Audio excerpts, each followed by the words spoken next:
Hi అండి. జొన్న రొట్టె చేస్తున్నానండి. నేను ఇంతకుముందు ఫస్ట్ టైం జొన్న రొట్టె చేశాను. అప్పుడు నాకు సరిగ్గా రాలేదు.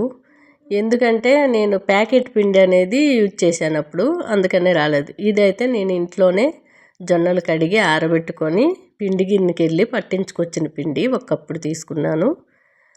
కొద్ది కొద్దిగా వేడి నీళ్ళు పోస్తూ పిసుక్కోవాలి. చాలా చక్కగా వచ్చాయి.